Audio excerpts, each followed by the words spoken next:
저는 결혼이란 걸 하기 전까지는 사는 게 힘들다는 걸 모르고 살았던 사람입니다. 넉넉하진 않아도 크게 부족함 없이 커왔고 친정 부모님들도 사이가 워낙 좋으셔서 저희 친정은 웃음이 떠나지 않은 집이었어요. 저하고 여동생 둘 그리고 남동생 하나 있는데 형제들 간의 우애도 남들이 부러워할 만큼 좋습니다. 다들 저보다 일찍 결혼해서 가정생활도 예쁘게 잘 꾸미며 살고 있어요. 올케나 제부들도 남 같지 않고 다들 사이가 좋습니다. 행여나 저희 집에 시누이가 셋이나 있으니까 올케가 불편해할까봐 저희는 아무리 가까워도 최소한의 서로 선이라는 것을 지키며 살고 있어요. 저희 친정에서 제가 제일 늦은 나이에 결혼을 하게 되었는데 저는 올케가 시집 오자마자 부모님과 같이 살다가 다 정리하고 그 이후로는 혼자 나가 살기 시작했어요. 제가 편하기 위해 나가 살기 시작은 했는데 여동생들이 저한테 그러더군요. 현명한 선택을 했다고. 저도 살아보니 그런 것 같긴 했어요. 결혼해서는 저도 시누이가 있어봐서 느꼈는데 나가 산 거 더 잘했다는 생각이 들더군요. 저는 제가 신랑을 만나 결혼 전까지는 제가 친정집 맞이로서 동생들 챙기고 앞장서서 이끌었는데 결혼하고 나니 친정을 챙기는 것이 쉽지가 않더라고요. 왜 여자는 결혼하면 친정은 뒷전이 되고 시댁을 더 챙기게 될까요? 나는 결혼하면 그러지 말아야지 했는데 이상하죠? 그런데 저는 그럴 수밖에 없는 환경이 주어지기도 했어요. 바로 늙은 시누이 때문입니다.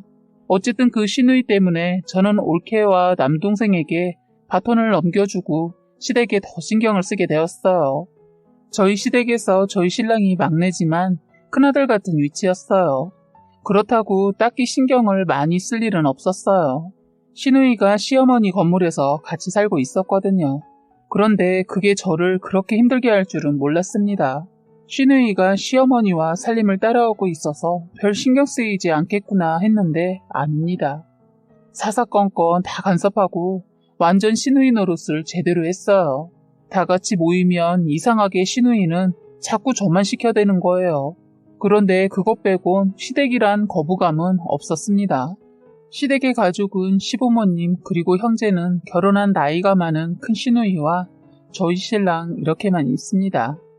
원래는 시누이와 신랑 사이에 형들이 둘이나 더 있었는데 초등학교 때 안타깝게도 가족 물놀이를 갔다가 그만 변을 당했다고 해요.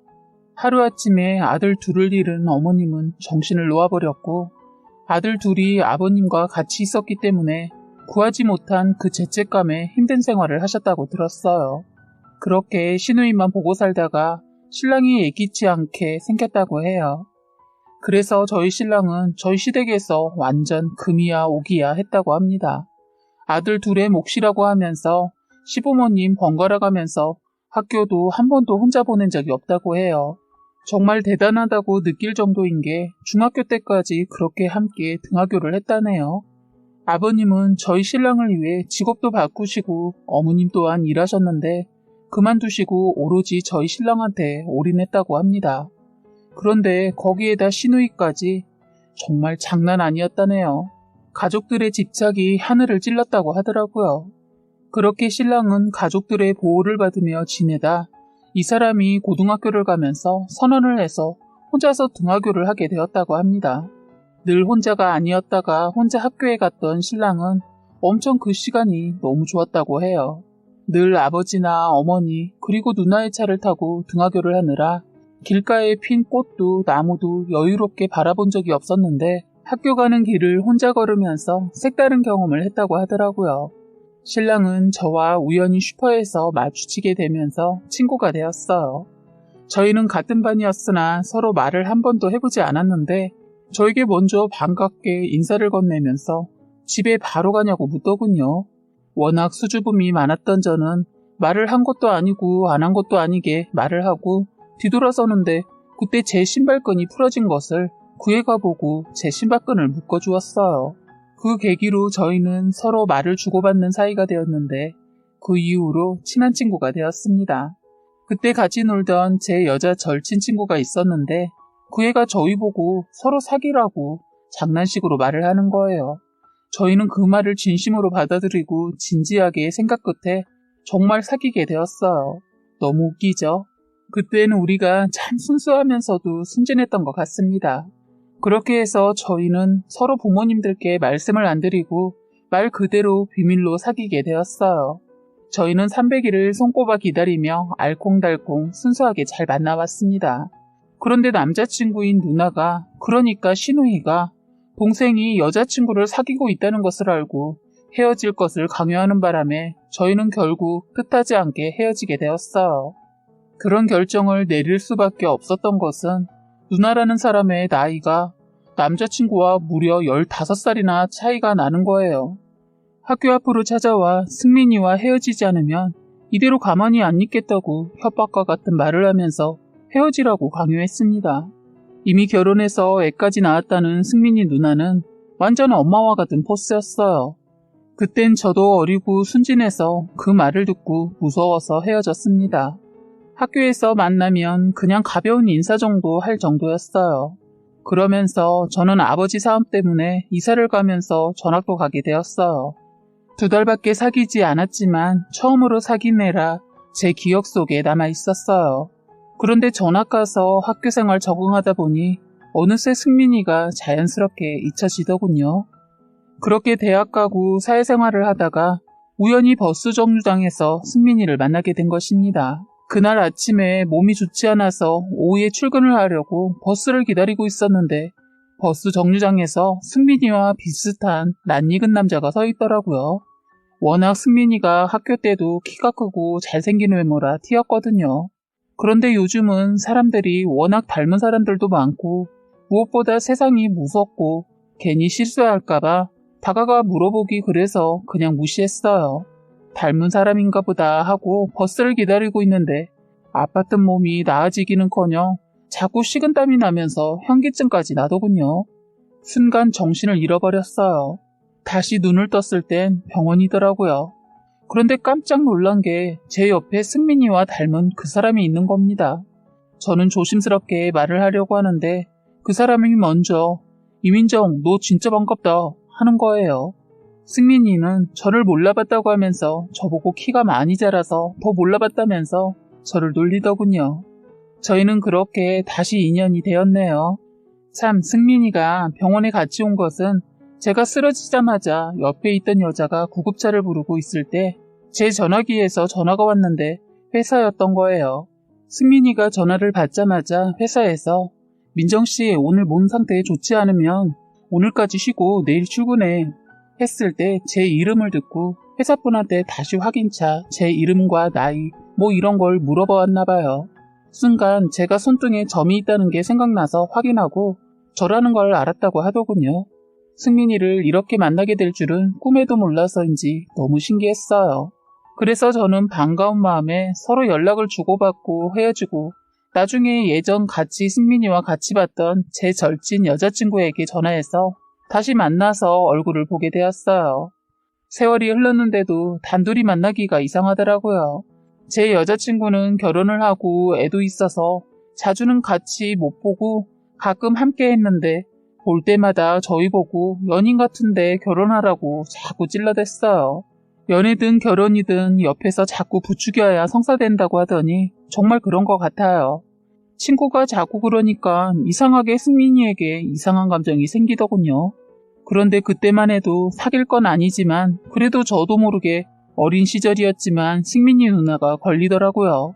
그런데 이제는 성인이 되었고 신경 쓰지 말자, 그냥 이대로 친구처럼 지내다 좋으면 결혼하는 거지 라는 생각으로 만나다 보니 꽤 오랫동안 보고 지냈어요. 그 사이 저도 승민이도 각자 좋은 사람 만나서 짧은 연애를 했지만 오래가지 못했어요. 저희는 서로 조언도 해주고 잘 되길 바라며 응원해줬는데 이상하게 잘 안 되더군요. 친구는 저희 보고 같이 살았으면 벌써 애가 어린이집 갔겠다 하면서 둘 다 결혼 생각 있으면 둘이 하라고 재촉했죠. 저도 어느 순간부터는 승민이라면 이런 생각이 들면서 좋은 감정이 생기게 되더군요. 그러면서 저희는 하루 날 잡아 진지하게 얘기를 했어요. 그날 서로 마음을 확인하고 뜨거운 밤을 보내게 되었네요. 그런데 그만 그날이 저희의 인연의 끈을 이어줄 선물이 오고 말았어요. 저희는 그렇게 해서 결혼까지 하게 되었습니다. 그런데 첫 단추가 잘못 끼워져서 그런가 자꾸 시누이와 부딪히더군요. 상견례부터 저에게 한다는 말이 내 동생 여자가 고등학교 다닐 때 그 애라는 말을 듣고 깜짝 놀랐다면서 니네가 인연인지는 모르겠지만 그래도 그렇게 나이 먹으면서 조심했어야지. 혼수를 먼저 준비해서 오냐고 하는 겁니다. 어려운 자리에서 그렇게 말을 하니까 전 많이 민망하더라고요. 그런데 그때 저희 엄마가 요즘 세상에 뭘 따지고 드냐고 혼수 미리 준비해서 얼마나 좋냐. 나이 먹어 애 안 들어설까봐 걱정하는 것보다 훨씬 좋지 않냐고 하면서 시누이는 출가 외인이고 거기다 시어머니도 가만히 있는데 왜 나서서 그러냐고 무안을 줬어요. 그래서 그런가 자꾸 트집을 잡더라고요. 저희 엄마 만만치 않은 분인데 시누이가 저희 엄마를 쉽게 봤더라고요. 엄마는 시누이를 향해 행여나 시누이 노릇할 생각하지도 말라고 하면서 요즘 세상에 애 있다고 눈치 보면 시집살이 하는 거 못 본다고 상견례장이 울리도록 큰 소리로 말했어요. 그제서야 이제 저희 엄마를 파악했는지 말은 못하고 표정이 굳더군요. 아버님이 워낙 조용하신 분인데 그때 시누이한테 한 소리 하더라고요. 입 닥치고 있으라고. 순간 제가 잘못 들었나 싶었어요. 아버님까지 나서니까 정말 상견례 끝날 때까지 시누이 입 닫고 있더군요. 그런데 시어머니는 이런 상황 아랑곳하지 않고 싱글벙글 좋아서 춤을 추더군요. 시어머니가 워낙 저희 신랑을 늦게 낳다 보니 시어머니가 연세가 있는데 저는 시어머니라기보다 저희 할머니 같았어요. 저는 엄마가 바쁘셔서 할머니 손에 자랐거든요. 그래서 그런지 시어머니가 정이 가고 좋았어요. 어머니도 저를 많이 챙겨주셔서 서로 코드가 잘 맞았습니다. 시누이와 첫 만남이 좋지 않았지만 그래도 어쨌든 이제는 가족이 되었으니까 잘 지내고 싶었어요. 신랑과 나이 차이가 무려 15살이나 나는 시누이다 보니 어렵기도 하고 해서 저도 처음엔 깍듯이 모셨다면 모셨습니다. 시댁에 인사 갔다가 시누이 보고 그 포스 때문에 예전처럼 주눅이 들게 되더라고요. 시누이 말 한마디 한마디가 시어머니였어요. 저 인사 간다는 말 듣고 시간까지 내서 시골서 올라왔더라고요. 그리고 사사건건 참견을 했어요. 시어머니보다 더 시어머니 같은 모습이었는데 시어머니는 제가 귀엽다고 말씀을 하실 때마다 아가를 붙이면서 말씀하셨는데 시누이는 그 말이 듣기 거북했던지 자기 엄마한테 저도 있는 자리에서 면박을 주는 거예요. 적당히 좀 하라고 하는데 저도 무안했지만 어머님도 더 무안해 하셨어요. 정말 싸가지가 하나도 없더라고요. 처음 인사 가서 그러면 안 되는데 저도 모르게 시누이에게 한마디 했습니다. 말이 좀 심하다고. 그래서 제가 시누이에게 제대로 찍혔어요. 저는 아니다 싶은 것은 그냥 넘기는 성격이 못 돼서 그냥 지나칠 수가 없겠더라고요. 더군다나 부모한테 하는 모습은 화가 났어요. 그런데 제가 아무리 이렇게 시어머니 두둔해도 자기 딸만큼은 아닌가 봐요. 살면서 대려 저한테 뭐라고 하더군요. 저희 둘 사이에 시누이가 끼니까 어머님과 오해가 생기고 틀어질 뻔한 일이 자꾸 생기는 겁니다. 다행히 오해 없이 풀긴 했지만 시누이 얄미운 행동만 자꾸 하더군요. 사람이 뭔가를 시킬 때 기본적으로 부탁을 해야 하잖아요. 그런데 저희 시누이는 부탁은커녕 명령조로 시킵니다. 한 번은 주말에 다 같이 밥을 먹고 있는데 밥을 다 차려놓고 저도 이제 밥을 먹으려고 자리에 앉으려고 하는데 시누이가 옳게 앉지 말고 일어나 있는 김에 국 좀 더 퍼와봐. 이러대요. 저는 시누이 이런 행동이 정말 이해가 안 갔어요. 그래서 저는 어린아이 가르치듯 식구들 다 있는 곳에서 형님, 지금 저한테 국 좀 퍼줄래? 하고 부탁한 거죠. 했습니다. 제가 임신한 상태이다 보니 육아 프로그램을 즐겨보게 되었는데 거기서 그러더군요. 아이의 언어 습관이나 제대로 된 언어를 가르치기 위해서는 아이가 할 말을 대신해서 엄마가 하면서 습득하게 하라고. 그게 딱 생각이 나더라고요. 시어머니가 제대로 안 가르쳤으니 제가 해야겠다 싶었어요. 제가 그렇게 나가자 그래도 그땐 싸가지 시누이 딸내미가 자기 엄마한테 그래 엄마 숙모처럼 말을 해야지. 엄마는 무조건 명령조야. 우리한텐 그래도 숙모한텐 그러면 안 되지. 하고 저를 거들어 주더군요. 그러자 게으름뱅이 심해부께서 그래 당신 수정이 말대로 고쳐. 듣기 그래. 그리고 누가 보면 처남댁이 당신 며느리인 줄 알겠어. 시누이 노릇하는 거야? 낮에 밥을 먹는데 그동안 가족들이 느낀 것을 하나둘 얘기하자 시누이 화가 났었나 봐요. 갑자기 벌떡 일어나더니 자기가 언제 저를 그렇게 대했냐면서 생떼를 쓰는데 정말 떼쓰는 어린애처럼 가관이 아니었어요. 어이가 없더군요. 저는 일부러 더 웃으면서 됐다고 제가 참죠 했습니다. 그랬더니 시누이 방광 뛰니까 시어머니 대뜸 저를 뭐라 하시더군요. 제가 실수했다고 사과를 하라는 거예요. 저는 끝까지 사과 안 하고 그냥 방으로 들어가 버렸어요. 그랬더니 밖에 있던 시누이 자기 화났다고 성질 부리고 시어머니는 애 같은 애 그만 잡으라고 하면서 몸도 무거운 애한테 왜 심부름을 시키냐고 그땐 시누이를 뭐라고 하더군요. 그땐 저희 신랑이 있었으면 밥상 날라갔을 거예요. 몇 번 시누이 저희 신랑한테 지적받았는데 고쳐지지가 않더라고요. 그리고 어머님도 저를 신혼 때는 이뻐해 주시더니 시누이가 시댁으로 들어오면서부터는 완전 달라지셨어요. 아무래도 뒤에서 시누이가 조종을 하는 것 같았습니다. 이런 꼴 안 보고 살 수도 있었는데 저희는 결혼하고 7개월 되었을 때쯤 남편이 하던 일이 잘못되어서 시댁에 잠깐 들어가게 되었거든요. 저희 친정에는 저희 남동생이 엄마네랑 함께 살고 있어서 어쩔 수 없이 시댁으로 들어가게 되었어요. 제가 시댁으로 들어가는 걸 꺼리게 된 것은 바로 이렇게 안 통하고 무조건 일방통행인 시누이도 저희 시어머니 집 아래서 살고 있기 때문이에요.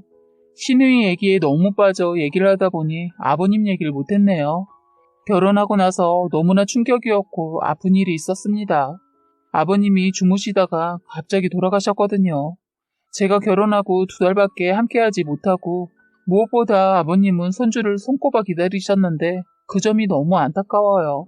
아버님이 갑자기 예고 없이 가시고 나서 시댁에 엄청난 일이 일어나기 시작한 겁니다. 어머님 집은 3층 건물인데 세를 두고 계세요. 그동안은 모든 것을 아버님이 관리하고 계시다 보니 어머님이 잘 모르시기도 하고 혼자서 관리가 안 되어서 모든 걸 정리하고 시골로 가시려고 했는데 그때 시누이가 자기가 다 정리하고 올라오겠다고 하더군요. 그러면서 어머님을 책임지겠다고 저희한테는 걱정 말라고 신신당부를 하면서 신경 쓰지 말라고 하더라고요. 저도 저희 친정 쪽에 제가 나서서 동생들 돌보고 친정 부모님도 챙겨 들었던 터라 시누이도 저처럼 그럴 거라 생각하고 큰일 아니고서는 그냥 지켜봤어요. 형님은 시골에서 농사를 짓고 있었는데 그거 어느 정도 정리됐다면서 너무나도 급하게 일사천리로 일을 후다닥 치르더라고요. 빚에 쫓기는 사람 마냥 너무 서둘러서 조금 이상하다 싶었는데 그냥 형님 성격이겠니 했습니다. 그런데 형님 말과는 다르게 어머님 집으로 들어가서 생활하는 게 아니고 세둔 사람에게 이사 비용 주고 아래층으로 들어갔다고 들었어요. 그 말 들었을 때도 뭐 그렇게까지 그러나 싶으면서 딸이니까 이 또한 그럴 수 있겠다 생각하고 그냥 넘어갔습니다. 그런데 저희가 모르는 엄청난 일들이 하나둘 벗겨지는데 어쩜 딸이라는 게 저러나 싶더군요. 어머님이 자꾸 저에게 달마다 돈을 요구하는 거예요. 저희가 잠깐 들어가 살았을 때는 전혀 이런 일이 없었거든요. 그리고 저희가 들어가서 살다가 제가 힘든 걸 알고 저희 친정엄마께서 도움을 주시면서 분가하길 원해서 몇 개월 안 살고 분가했어요. 그래서 더더욱 사정을 모르기도 했던 것 같습니다. 저는 아침에 나가 저녁에 들어오니까 더 시누이 사정을 모르고 어머님은 그래도 자기 딸이 저한테 흠잡히는 건 싫었던지 말을 안 하셨던 것도 있었더군요. 그리고 돈을 요구할 때 신랑은 모르게 해달라고 괜히 신경 쓰게 하지 말고 빌린 거에 더 돈을 보태서 주신다며 돈을 요구하시는데 월세를 못 받아서 돈이 부족하시다면서 처음에는 50단위 아래로 돈을 요구하시더니 나중에는 100단위 아래로 돈을 요구하시더라고요. 갈수록 액수도 높아지고 하니까 이상하다 싶었어요. 여자의 촉이라는 게 있잖아요. 그동안 찜찜했는데 이젠 들춰봐야겠다는 마음으로 시댁 사정을 알아보려고 하는데 하루는 일을 하고 있는데 어머님이 오시면서 전화가 오셨어요. 딸한테 지금까지 사기를 당했다고 하시면서 그동안은 딸 말만 듣고 너를 원망도 하고 미워도 했는데 미안하다고 하면서 주저리 얘기를 하시는데 기가 막혔어요. 어머님 말을 들어보니까 세상에 시누이 식구들이 하나같이 백수로 놀고 먹고 있으면서 어머님의 돈을 야금야금 처먹고 있었던 거예요. 그래서 어머님은 심지어 생활할 수 있는 돈이 없어서 저에게 돈을 요구했고요. 그런데 한번 세입자 집에 일이 터지면서 액수가 많아지는 거예요. 결국 신랑한테도 말을 하게 되었죠. 그래서 집안이 완전 뒤집어졌습니다. 사건은 그렇습니다. 어머님도 처음엔 딸이 월세가 나오지 않았다고 하니까 믿었던 모양이에요. 세든 사람들이 다 일을 하고 있으니 만날 기회가 없다 보니 확인할 길이 없었고 무엇보다 그냥 딸을 믿었던 것 같아요. 그래도 월세를 꼬박꼬박 내던 세입자가 돈을 몇 달 안 주면 이상해서라도 내려가서 확인할 만한데 어머님은 무조건으로 딸을 믿고 의지하고 있었다고 하더군요.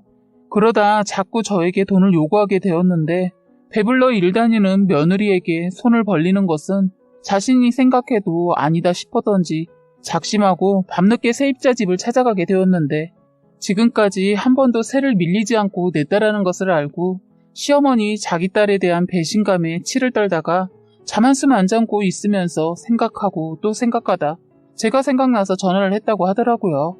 이사 오고 난 그때부터 시매부님은 노시고 새 나오는 것으로 생활을 다 같이 하고 있다고 들었네요. 시누이는 시어머니를 보살펴 드린다는 목적으로 집도 공짜로 살고 있고 더군다나 월세에서 나오는 세를 받아서 자기들이 쓰고 있는 거 보고 제가 따지고 들었어요.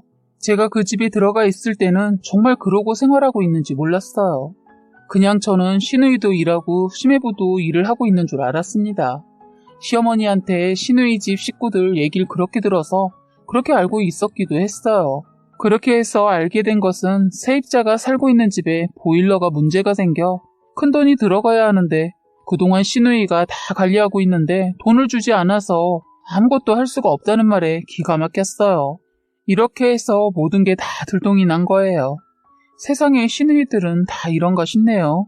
아니면 저희 시대 시누이만 저러는 걸까요? 신랑도 나중에 누나가 그렇게까지 하고 있는 거 알고 당장 지금까지 챙겨간 거 내놓으라고 하니까 도둑년 취급한다며 더 날뛰는데 어이가 없더군요. 제가 시누이 집에 한번 가보자고 했더니 시누이 손사래를 치면서 왜 남의 집을 왜 가냐고 무단 침입으로 신고한다 하더군요. 신랑이 잽싸게 내려가면서 신고하라고 하면서 뛰어내려가 집으로 들어갔어요. 마침 시누이가 위층으로 올라오면서 문을 잠그지 않고 살짝 열어두었나 보더군요. 신랑이 먼저 내려가 소리를 지르면서 뭐 하는 짓이냐고 이건 뭐냐고 소리소리 지르자 시누이 자기가 문 열어두고 온 거 깜빡하고 놀라서 저희 남편 뒤따라 계단 내려가다 그만 발을 헛디뎌 계단에서 구르고 말았습니다. 저희 시누이요? 지금 완전 병원 신세 지고 있습니다. 안 죽을 만큼의 정도로 다쳤는데 팔다리 다 골절이고 머리도 찢겨져서 꿰맨 상태입니다. 아주 벌을 제대로 받은 거죠. 자기가 혼자 넘어졌으니 누구를 원망하겠어요. 시누이 그렇게 돼서 구급차 오고 한바탕 난리가 났어요. 시누이 병원에 실려가고 나서 저는 바로 시누이 집에 갔다가 정말 놀라 자빠지는 줄 알았습니다. 고급 소파에 고급 술에 없는 게 없더군요. 어머님에게는 싼 가격의 음식만 챙겨드리고 지들은 고급 한우에 비싼 것만 냉장고에 가득 있더라고요. 어떻게 딸이라는 자식이 그것도 어머님 집에서 자기는 호화호식하고 지낼 수 있는지 이해가 가지 않았어요. 자기 돈은 아꼈다 뭐 하려고 두고 그동안 어머니 돈으로 쓰고 살았더라고요. 분명 이사할 땐 물건도 다 버리고 와서 없다 하고 돈도 없어서 그냥 없으면 없는 대로 산다 해놓고 돈을 만져보더니 눈이 돌았나 봐요. 그러니까 어머니 앞으로 나오는 것들 다 가로채서 쓴 거예요. 엄마 돈으로 이렇게 살았으면서 저희한테 어느 정도였냐면 돈이 없으면 사람 취급을 안 했어요. 저희도 시댁으로 들어가기 전에는 그런대로 돈도 있고 시어머니 용돈도 따로 챙겨드릴 정도로 잘 살았던 거 알면서도 현재만을 두고 얘기하고 무시했어요. 그래서 저는 시누이가 정말 돈이 정말 많은 줄 알았습니다. 대박 사건이 나기 전에는 정말 그런 줄만 알고 살았는데 사람이 그동안 가면을 쓰고 살았더군요. 저는 화가 치밀어 올라서 그 냉장고 안에 물건을 죄다 꺼내와서 어머님 맛있는 음식 해드렸어요. 시누이 몇 달, 아니 1년은 넘게 병원에 있어야 하지 않을까 싶더군요. 여기저기 뼈가 금이가 있고 나이에 비해 뼈 상태가 좋지 않아 쉽게 붙지 않을 거라고 하더라고요. 시누이 자식들도 싸가지가 없더군요. 자기 엄마 병원에 누워있는데 문병 한번 가지 않고 집에 있는 물건들 하나하나 빨아서 생활하고 있는 것 같았어요. 완전 그 애미의 그 자식이더군요.